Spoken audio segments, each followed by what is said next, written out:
نحمده ونصلي على رسوله الكريم اما بعد فاعوذ بالله من الشيطان الرجيم بسم الله الرحمن الرحيم ولا تقولوا لمن يقتل في سبيل الله اموات بل احياء ولكن لا تشعرون سبحان ربك رب العزة عما يصفون وسلام على المرسلين والحمد لله رب العالمين۔ جیسا کہ آپ حضرات کو معلوم ہے کہ ابھی قریب دنوں میں 10 محرم الحرام کا دن آ رہا ہے، اور وہ 10 محرم الحرام کا دن جو ہے بہت صدمے والا ہے، کیونکہ اس کے اندر نواسہ رسول شہزادہ بطول امام حسین علیہ السلام کی وہ شہادت کا دن ہے۔ تو اس حوالے سے آج میں آپ کے ساتھ بات کرنا چاہتا ہوں اور آپ کے ساتھ مخاطب ہوں، اور کربلا کے حوالے سے اور امام حسین علیہ السلام کی شہادت کے حوالے سے میں گفتگو کروں گا۔ تو سب سے پہلے میں اپنی گفتگو کا آغاز جو ہے امام حسین علیہ السلام کے پیغام سے کرنا چاہتا ہوں کہ واقعہ کربلا کا کیا پیغام ہے، اور امام حسین علیہ السلام کی شہادت کا فلسفہ کیا ہے، اور واقعہ کربلا کا فلسفہ کیا ہے، اور اس نے عالم اسلام کو اور عالم انسانیت کو کیا دیا، کیا سوچ دی، کیا فکر دی۔ میں اس سے اپنی گفتگو کا جو ہے آغاز کرنا چاہتا ہوں۔ تو اس سے سب سے پہلے اس بات کو آپ ذہن نشین کر لیں کہ واقعہ کربلا اور خانوادہ رسول صلی اللہ تعالی علیہ وسلم کی مقدس ہستیاں جن کی شہادت ہوئی، اور امام حسین علیہ السلام کی شہادت، یہ وہ ایک بہت بڑے صدمے کی بات ہے۔ یہ سارا جو واقعہ ہے، واقعہ کربلا، اس کے اندر جو ہے دو فلسفوں کا ہمیں ٹکراؤ نظر آتا ہے، وہ دو فلسفوں کا ہمیں کلیش نظر آتا ہے۔ وہ دو سوچیں کیا تھیں، وہ دو فکر کیا تھیں، وہ دو فلسفے کیا تھے، ان کو سب سے پہلے سمجھنا جو ہے بہت بڑا ضروری ہے۔ اس میں ایک سوچ جو یہ تھی کہ یزید کی جو سوچ تھی، جو آج بھی اس دور کے اندر یزیدیت کے روپ میں ایگزسٹ کرتی ہے، وہ سوچ یہ تھی کہ پاور ہی حق ہے، یعنی کہ پاور از ٹروتھ۔ یہ یزید کی سوچ تھی، یعنی کہ جس کے پاس طاقت ہے، طاقت ہی حق ہے، جس کے پاس طاقت ہے وہ حق پہ ہے، جس کے پاس طاقت ہے اسی کا ساتھ دیا جائے گا، اور اسی کے ساتھ تعاون کیا جائے گا، اسی کی پیروی کی جائے گی، اور اسی کی تابع داری کی جائے گی، اور اسی کی فرما برداری کی جائے گی۔ یہ ہے طاقت جس کے پاس ہے، وہ اس کے پاس، یعنی کہ وہ حق پہ ہے، اس کے ساتھ تعاون کر کے، اس کی تابع داری کر کے، اور اسی کے ساتھ ہر صورت میں سمجھوتا کیا جائے گا، اس کے ساتھ بنائی جائے گی، بگاڑی نہیں جائے گی۔ تو یہ یزید کی سوچ تھی کہ اس کے پاس طاقت ہے تو اس کا ساتھ دے کر، اس کی معاونت کر کے، تائید لے کر اور تائید کر کے اس کی یہ زندہ رہا جائے گا۔ یہ تھی یزید کی سوچ۔ اس سوچ کے ساتھ جو ٹکراؤ تھا امام حسین علیہ السلام کی سوچ کا، وہ کیا سوچ تھی کہ حق ہی طاقت ہے، یعنی کہ ٹروتھ از پاور۔ طاقت حق نہیں بلکہ حق ہی کیا ہے، طاقت ہے۔ یہ امام حسین علیہ السلام کی جو ہے وہ سوچ تھی۔ تو پتہ یہ چلا کہ یزید اس سوچ کا نام تھا کہ طاقت ہی حق ہے، اور حسین علیہ السلام اس سوچ کا نام ہے کہ حق ہی طاقت ہے۔ ان دو فلسفوں اور ان دو سوچوں اور ان دو فکروں کا جو ہے آپس میں کلیش تھا اور ٹکراؤ تھا، جو واقعہ کربلا کے نتیجے میں ہوا۔ اور واقعہ کربلا جو سارا ہوا، پھر اس کے نتیجے میں امام حسین علیہ السلام کی شہادت ہوئی، اور خانوادہ رسول صلی اللہ تعالی علیہ وسلم کی مقدس ہستیوں کی جو ہے وہ شہادت ہوئی۔ تو پتہ یہ چلا کہ امام حسین علیہ السلام شہید ہو کر بھی جیت گئے، یزید جو ہے اپنا تخت بچا کر بھی ہار گیا۔ امام حسین علیہ السلام جو ہے نیزے کی نوک پہ چڑھ کر زندہ رہے، اور یزید اپنا تخت بچا کر بھی مردہ رہا۔ تو ہمیں یعنی کہ امام حسین علیہ السلام نے جو ہے جیت کا مفہوم ہی چینج کر دیا کہ یہ یزید جو ہے وہ اپنا تخت بچا کر بھی وہ ہار گیا اور مردہ آباد ہو گیا، امام حسین علیہ السلام شہید ہو کر بھی زندہ رہے، اور آج تک وہ زندہ ہیں، اور ان کی شانیں ہمیں ملتی ہیں پیارے پیغمبر محمد الرسول اللہ صلی اللہ تعالی علیہ وسلم کی فرامین کے اندر۔ یہ تو ہے ان سوچوں کا جو میں نے آپ کو دو فلسفے اور دو جو ہے میں نے آپ کو سوچیں بتائیں، ان کا ایک رخ، اگر ان کا میں آپ کو دوسرا رخ بتاؤں تو وہ یہ ہے کہ یزید جو ہے بربریت کا نام ہے، اور حسین جو ہے استعارہ انسانی کا نام ہے۔ یزید جو ہے وہ خیانت کا نام ہے، اور حسین جو ہے وہ امانت کا نام ہے۔ یزید ظلم کا نام ہے، اور حسین انصاف کا نام ہے۔ یزید جبر کا نام ہے، اور حسین جو ہے وہ صبر کا نام ہے۔ یزید نام ہے مطلق العنانی کا، اور حسین نام ہے مساوات ایمانی کا۔ تو یہ پتہ چلا کہ یزید جو ہے وہ سراسر کرپشن ہے، اور امام حسین علیہ السلام سراسر جو ہے وہ مساوات ایمانی کا نام ہے۔ تو یہ دوسرا رخ میں نے آپ کو بتا دیا کہ یزید کیا تھا اور امام حسین علیہ السلام کیا تھے۔ اس میں میں نے آپ کو ایک لفظ بتایا کہ یزید جو ہے وہ سراسر کرپشن کا نام ہے، تو میں آپ کو اس کی کرپشن بھی بتاتا چلوں کہ اس کی کرپشن کیا تھی، تاکہ آپ لوگوں کو پتہ چلے کہ اس کا کردار کیا تھا۔ اور آج کے جو مولوی جو ملا جو ہے اسٹیجوں پہ بیٹھ کے اور ممبر رسول پہ بیٹھ کے جو ہے یزید کی وکالت کرتے ہیں، مجھے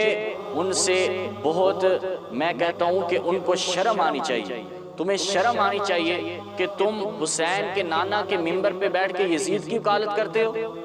اور کچھ تو ایسے غیر مقلد ہیں وہ یزید کو امیر المومنین بولتے ہیں۔ ان لوگوں کو، ان مولویوں کو شرم آنی چاہیے کہ تم پیارے پیغمبر محمد رسول اللہ صلی اللہ علیہ وسلم کا دین بیچتے ہو اور چندے بٹورتے ہو اس چیز کے بدلے کہ تم خانوادہ رسول اور اہل بیت اطہار علیہ السلام کی شان نہیں بیان کر سکتے۔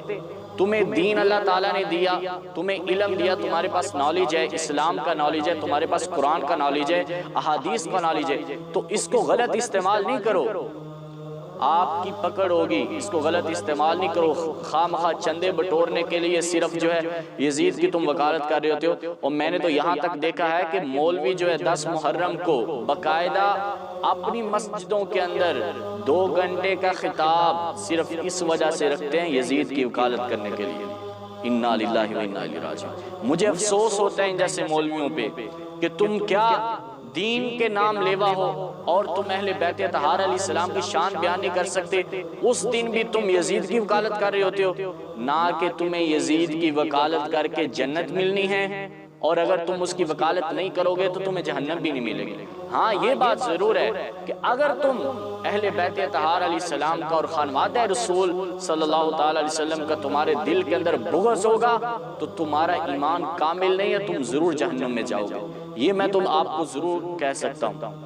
لیکن افسوس ہوتا ہے مجھے، آپ لوگوں کو شرم آنی چاہیے کہ 10 محرم الحرام کو احادیث بڑی پڑی ہیں، ان میں سے اہل بیت اطہار علیہ السلام کی شہادت کو بیان کرو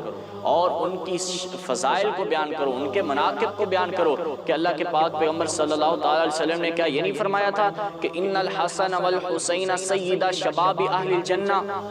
کہ یہ میرے جو نواسے ہیں حسن و حسین یہ جنتی نوجوانوں کے سردار ہیں۔ کیا اللہ کے پاک پیغمبر صلی اللہ علیہ وسلم نے یہ نہیں فرمایا تھا کہ سیدہ فاطمہ النساء اہل الجنہ،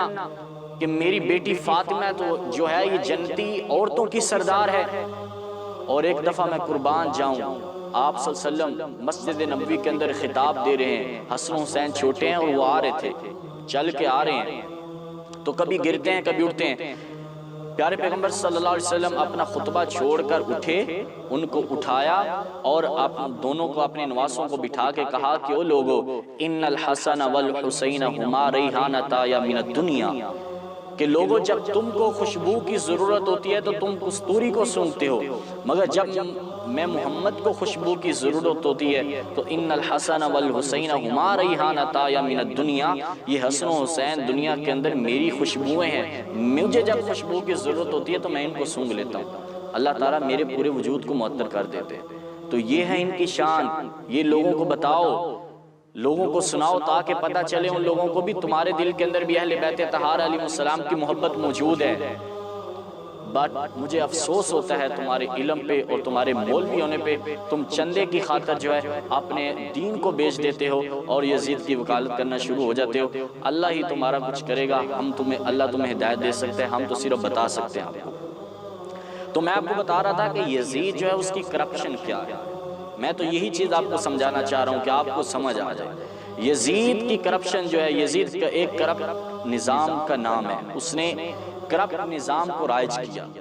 اور اس کی کرپشن کی 3 ڈائمینشنز تھیں۔ نمبر 1، یزید جو ہے وہ بانی تھا سیاسی کرپشن کا۔ نمبر 2، وہ بانی تھا مالی کرپشن کا۔ اور نمبر 3، یزید بانی تھا اخلاقی کرپشن کا۔ سیاسی کرپشن کا کس طرح اس نے اس کی بنیاد رکھی؟ وہ اس طرح کہ اسلام کی تاریخ کے اندر اس نے انحراف کر دیا، اور نظام خلافت کی حدوں کو جو ہے اس نے وہ پامال کر دیا، اور تعلیمات مصطفیٰ صلی اللہ علیہ وسلم، سیرت مصطفیٰ صلی اللہ علیہ وسلم کو عملی طور پہ اگر آپ نے دیکھنا ہے تو وہ ہے خلافت راشدہ۔ تو خلافت راشدہ اگر آپ نے سیرت مصطفیٰ صلی اللہ علیہ وسلم، اور اگر آپ نے جو ہے تعلیمات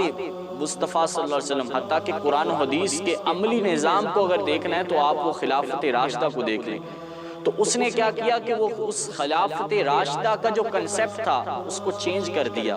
اس کلچر کو بالکل تبدیل کر دیا، اور اس کو تبدیل کر دیا بدترین ملوکیت میں۔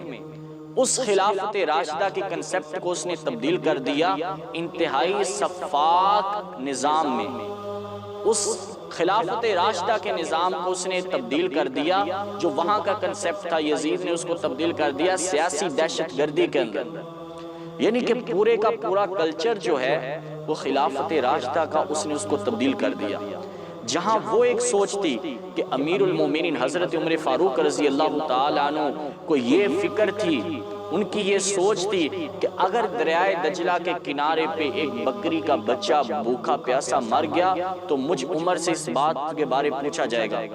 دیکھیں یہ وہ سوچ تھی خلافت راشدہ کے نظام کی، اور آج یزید کے نظام کیا ہے کہ وہاں پہ نفوس قدسیہ کو کچلا جا رہا ہے،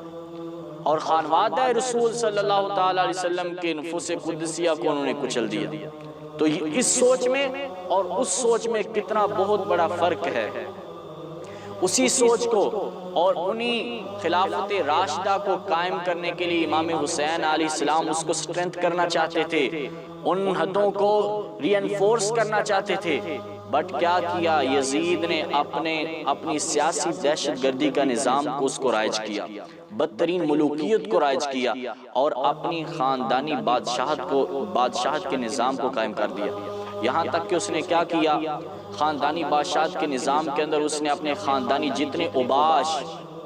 لونڈے، جو میں آپ کو یہ بخاری کے جو میں آپ کو بتاؤں گا اس کے میں الفاظ آپ کے سامنے جو کوڈ کر رہا ہوں، بخاری کی وہ الفاظ آپ کے سامنے رکھ رہا ہوں کہ اس نے ان جیسے لڑکوں کو سب کو جو با کردار اور عمر رسیدہ تجربہ کار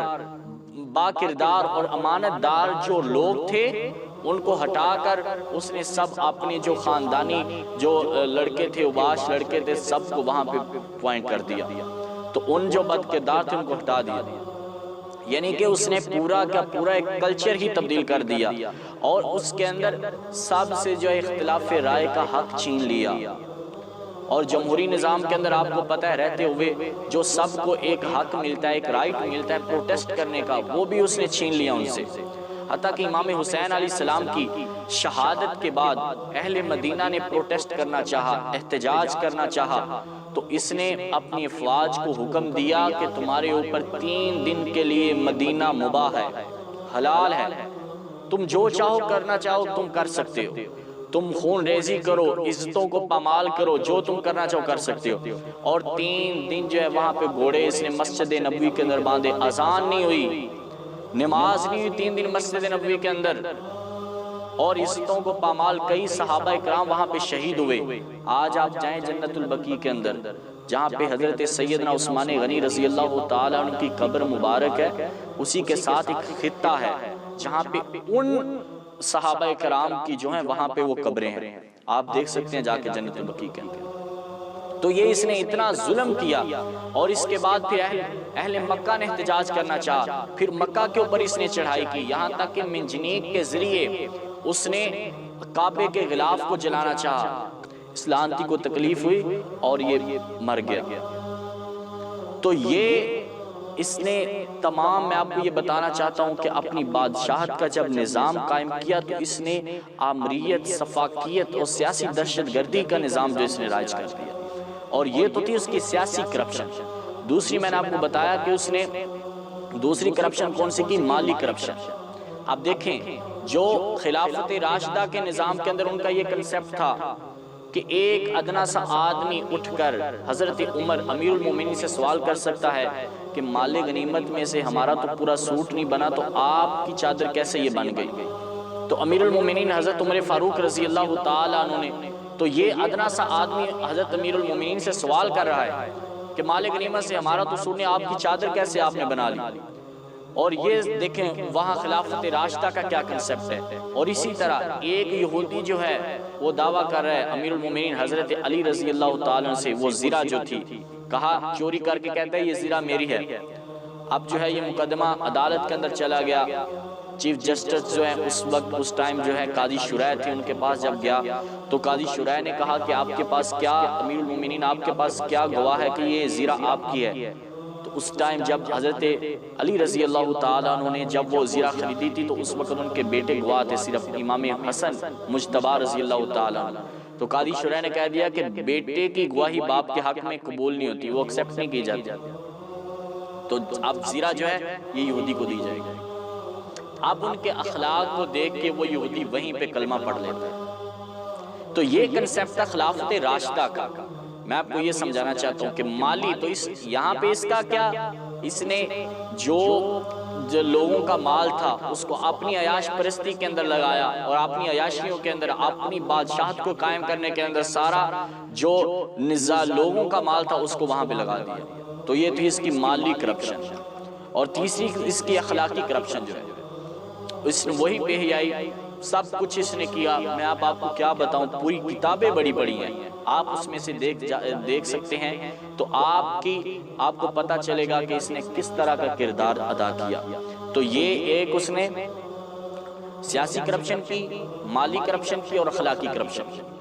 اس کے بعد میں آپ کو بتاتا چلوں کہ اس کا کردار جو امام حسین علیہ السلام کے ساتھ جو آج کل لوگ بہت ڈیبیٹ ہوتی ہیں اس کے اوپر کہ اس کا کوئی قصور نہیں ہے، امام حسین علیہ السلام کی شہادت کے اندر اس کا کوئی قصور نہیں ہے۔ اور میرا بھائی اپنی آنکھیں کھولو، حقائق کو پرکھنے کی کوشش کرو، لوگوں کی باتوں کے، ان مولیوں کی باتوں کو چھوڑ دو، خود ریسرچ کرو، آپ کو پتہ چلے گا۔ سب سے پہلے میں آپ کے سامنے بخاری کی حدیث رکھنا چاہتا ہوں، کتاب العلم حدیث نمبر ہے 120۔ حضرت ابو ہریرہ رضی اللہ تعالیٰ عنہ راوی ہیں، فرمایا کہ حفظت من وعائین، میں نے آپ صلی اللہ تعالیٰ علیہ وسلم سے دو طرح کا جو ہے علم میں نے یاد کیا، حفظ کیا۔ اور حضرت ابو ہریرہ رضی اللہ تعالیٰ جو دو طرح کا علم سیکھتے تھے اور دو تھیلے بنائے ہوئے تھے آپ نے، ایک علم کو اس کو ایک نوٹس بنا کے اس کے ایک تھیلے کے اندر ڈال لیتے اور دوسرے جو ہے نوٹس ایک تھیلے کے اندر ڈال لیتے، دو تھیلے۔ مسند امام احمد بن حنبل کے اندر 4 تھیلوں کا بھی ذکر ہے، لیکن یہاں میں آپ کے سامنے بخاری کی کتاب العلم جو ہے اس کی حدیث کوٹ کر رہا ہوں، 120 نمبر ہے۔ تو فرمایا کہ وہ حضرت ابو ہریرہ رضی اللہ تعالیٰ نے 2 تھیلے بنائے ہوئے تھے، اس کے اندر وہ نوٹس اپنے دونوں تھیلوں کے اندر علیحدہ علیحدہ رکھ دیتے تھے، اور فرمایا کہ ایک تھیلے کا جو علم ہے وہ تو میں نے سب لوگوں کو بتا دیا،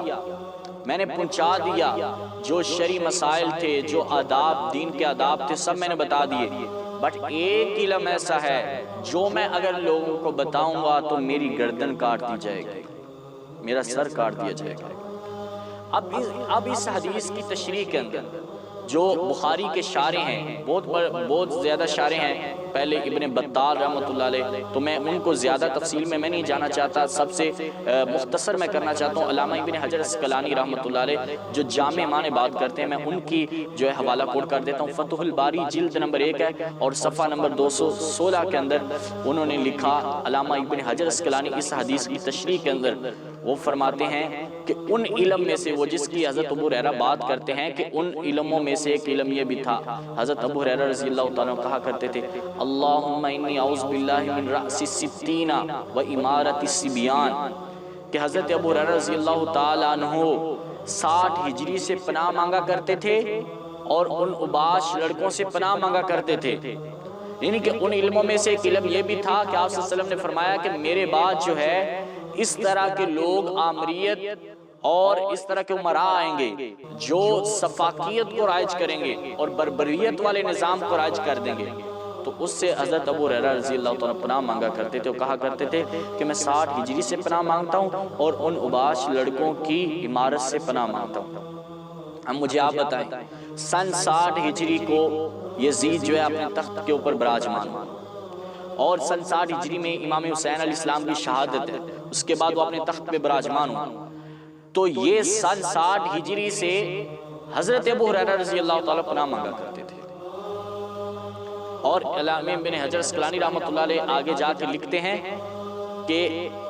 وَيُشِيرُ إِلَى خِلَافَةِ يَزِيدَ بْنِ مُعَاوِيَةَ, اسی فتح الباری کے اندر جلد 1 صفحہ نمبر 216 کے اندر آگے جا کے لکھتے ہیں کہ وَيُشِيرُ إِلَى خِلَافَةِ يَزِيدَ بْنِ مُعَاوِيَةَ, کہ یہ اشارہ کس کی طرف تھا؟ یزید بن معاویہ کی خلافت کی طرف.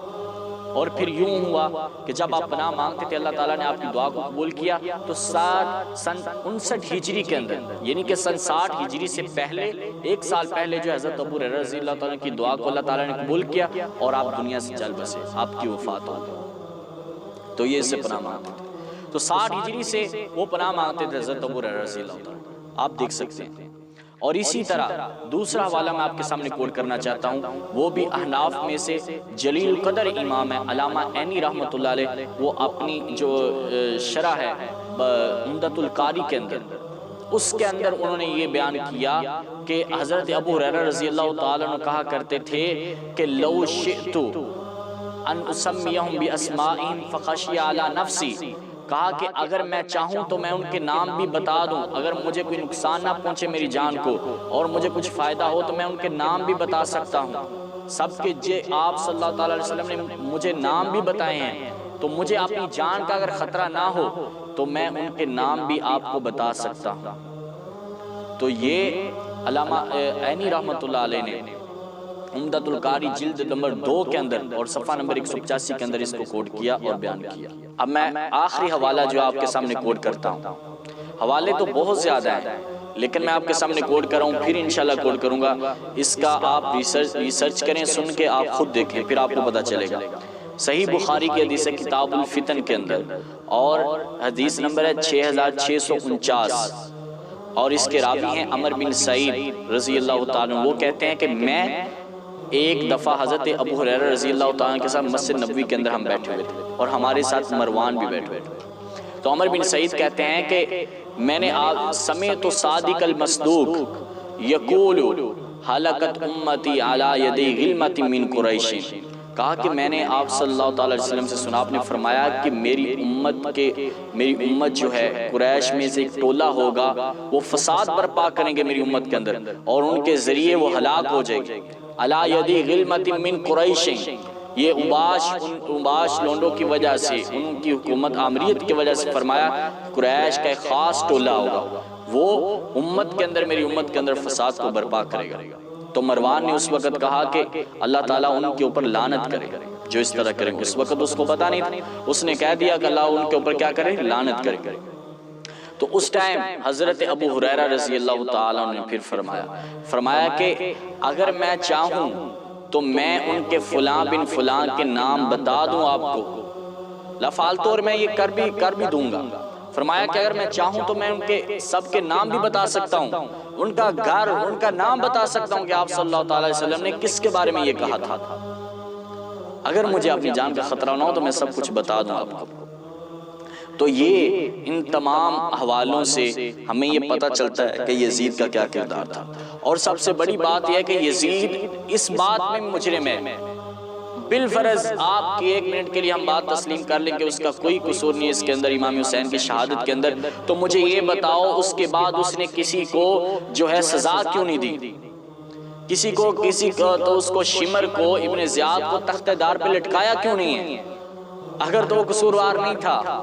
تو اس کو تخت دار پہ لٹکانا چاہیے تھا نا. تو اس چیز کے اندر بھی وہ سب سے بڑا مجرم ہے. اور آج کل کے مولوی کیا کرتے ہیں کہ اس چیز کو اس کے ساتھ ملاتے ہیں کہ جی حضرت علی رضی اللہ تعالیٰ نے پھر حضرت عثمان کا قصاص کیوں نہیں ہے. تمہیں شرم آنی چاہیے بات کرتے ہو. مجھے افسوس ہوتا ہے کہ تم یزید کو حضرت امام علی شیر خدا رضی اللہ تعالیٰ سے ملاتے ہو. ان کی نظام خلافت راشدہ کچھ اور کنسیپٹ ہے، اس کا کچھ اور کنسیپٹ ہوتا ہو، تم اس کے ساتھ اس کو ملاتے ہو، تو یہ اس کے اندر بھی بہت بڑا مجرم ہے، اس نے پھر سزا کیوں نہیں دی؟ تو ہمیں پتہ چلتا ہے کہ سب کچھ جو خانوادہ رسول صلی اللہ علیہ وسلم کو شہید کرنے والے یہ سب تھے۔ ہم آج بھی اس دور کے یزید کے اوپر بھی لعنت کرتے ہیں، اور آج کے دور کے اندر بھی جتنے یزیدی ہیں ان کے اوپر لعنت کرتے ہیں، اور جو ان کو امیر المومنین کہتے ہیں، ہم یہی ان سے کہیں گے خدا ایسا کرے تمہارا حشر یزید کے ساتھ ہو، ہم حسینی ہیں، حسین کے غلام ہیں، اللہ تعالیٰ ہمارا حشر امام حسین اور اہل بیت اطہار علیہ السلام کے ساتھ کرے۔ اللہ تعالیٰ سب کو سمجھ دے۔ وآخر دعوانا الحمدللہ۔